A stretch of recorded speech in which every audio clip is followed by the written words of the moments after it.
E agora vamos falar de Brasília, onde a defesa da presidente Dilma rebateu ontem as acusações de crime de responsabilidade na comissão de impeachment da Câmara. Vamos falar com o Fábio William, em Brasília, porque a defesa não negou as pedaladas nem os decretos para liberar verbas, mas alegou que isso não justifica o afastamento da presidente e que não é crime. É isso, Chico. Bom dia, Ana Luísa. A defesa do governo foi feita pelo ministro da Fazenda, Nelson Barbosa, e pelo jurista Ricardo Lodi Ribeiro. Eles insistiram que essas manobras, chamadas de pedaladas fiscais, não aumentaram as despesas do governo, apenas adaptaram onde o recurso seria aplicado. E o jurista alegou que, mesmo se estivesse errado, esse procedimento seria classificado como desrespeito à lei de responsabilidade fiscal e não como crime de responsabilidade. E, segundo ele, isso não dá base para o pedido de impeachment. O ministro da Fazenda, Nelson Barbosa, contestou as acusações feitas pelos juristas que pediram o impeachment da presidente Dilma. Diz que o governo não cometeu ilegalidade ao abrir crédito suplementar e que esses créditos não significaram aumento de gastos, mas um remanejamento de recursos. A criação de um crédito suplementar não implica necessariamente nem gera automaticamente um aumento de despesa. Nenhum dos 6 decretos mencionados no processo de impeachment modificou a programação financeira de 2015. Um exemplo que eu acho mais adequado é o exemplo de uma ida ao supermercado. Você vai ao supermercado com uma lista do que você precisa comprar: arroz, feijão, macarrão, molho de tomate. O que é o seu limite financeiro? É o quanto dinheiro você tem no bolso.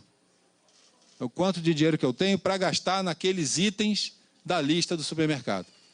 Ao caminho do supermercado, alguém da sua família te liga e fala: olha, em vez de comprar 1 quilo de arroz, compre 2.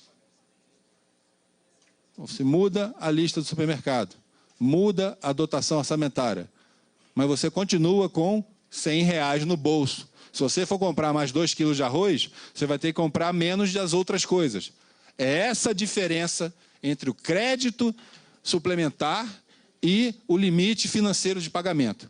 O que os decretos fizeram foram aumentar as alternativas que o governo tem para aplicar o mesmo valor financeiro fixado no decreto de contingenciamento. O ministro também rebateu as acusações das pedaladas fiscais, quando o governo atrasou o repasse de recursos do Tesouro para bancos públicos que tiveram de arcar temporariamente com o pagamento de programas sociais.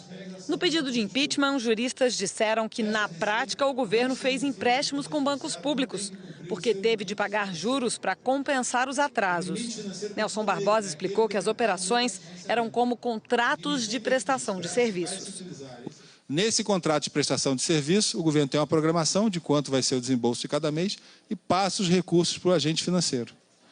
Em determinado mês, em determinada semana, pode ocorrer que o valor que tem que ser transferido à população não é exatamente igual ao valor que o governo transferiu para o agente financeiro. Para lidar com isso, existe uma coisa chamada conta suprimento, em que acumula diferenças ou a favor da União ou a favor dos bancos públicos. E essa conta deve ser sanada periodicamente. Mas é um procedimento necessário. Ao longo de 2013, e principalmente no primeiro semestre de 2014, o valor dessa conta suprimento, durante alguns meses, ficou com um valor excessivamente negativo contra a União e por um período longo de tempo. Essa metodologia de pagamento não foi objeto de questionamento por parte do TCU ao analisar as contas de 2011, de 2012 e de 2013. Foi objeto de questionamento do TCU em 2015 ao analisar as contas de 2014, o que é perfeitamente normal. Então, ao analisar as contas de 2014, o TCU entendeu necessário fazer um aprimoramento dessa metodologia, para que esses repasses não levassem a acúmulos de saldos excessivos, sejam a favor da União, seja a favor dos agentes financeiros. E o governo atuou para regularizar essa situação. O ministro da Fazenda concluiu a defesa da presidente, explicando por que considera que não há base legal para o pedido de impeachment. No caso dos decretos de crédito suplementar, em primeiro lugar, eles estavam de acordo com a legislação em vigor previsto no artigo 4º da Lei Orçamentária de 2015. Em segundo lugar, a criação de um crédito suplementar não implica necessariamente um aumento de despesa financeira, porque esses créditos suplementares não alteraram o limite financeiro, não alteraram o decreto de contingenciamento de 2015. Muito pelo contrário, eles foram adotados depois de o governo aumentar o corte de despesas. No caso das chamadas operações de questionamento pelo TCU, o governo questionou a interpretação do TCU. A partir do momento em que a determinação do TCU se tornou formal e final, a partir de um acórdão por parte do TCU, imediatamente o governo mudou a metodologia de pagamento de equalização de taxa de juros, imediatamente o governo mudou a metodologia de reembolso do FGTS e pagou todos os valores de exercícios anteriores apontados pelo TCU. Em seguida, o professor de Direito Tributário da Universidade do Estado do Rio, Ricardo Lodi Ribeiro, passou a dar explicações. Diz que o governo não descumpriu a meta de superávit primário. Em momento algum, no ano de 2014 ou no ano de 2015, nós tivemos o descumprimento da meta primária. E por uma razão muito fácil de entender.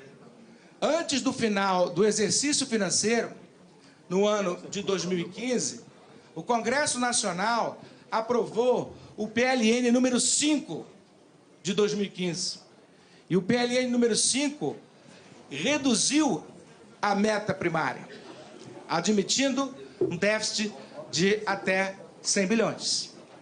Então, na verdade, no momento que o Congresso Nacional aprova uma lei alterando a meta do superávit primário, aquela condição que estava prevista na lei de orçamento, ela não será realizada. O professor também argumentou que os atrasos nos repasses aos bancos não foram empréstimos. Imaginem os senhores que alguém contratasse um arquiteto para fazer um projeto de reforma para a sua residência. O projeto foi entregue no prazo. O tomador de serviço não pagou. É claro que o arquiteto tem um direito de crédito em relação ao tomador de serviço.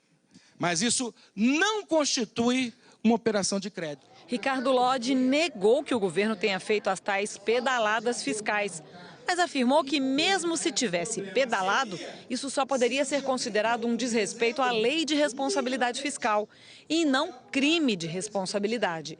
É preciso lembrar que a lei do impeachment, a lei dos crimes de responsabilidade, em nenhum momento define, tipifica como crime de responsabilidade a violação da lei de responsabilidade fiscal.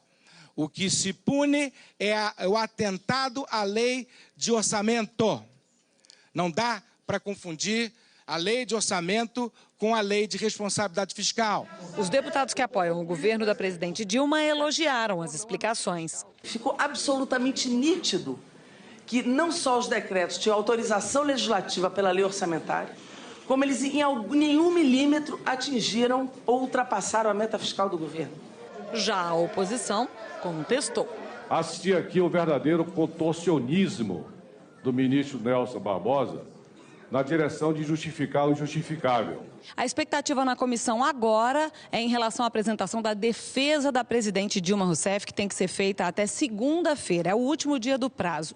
O vice-líder do governo, o deputado Paulo Teixeira, pediu e o presidente da comissão, Rogério Rosso, aceitou que, além de apresentar a defesa por escrito, o ministro da Advocacia-Geral da União, José Eduardo Cardoso, venha pessoalmente aqui na segunda-feira à tarde para falar, dar detalhes sobre os argumentos que o governo está usando para defender a presidente Dilma Rousseff no processo de impeachment.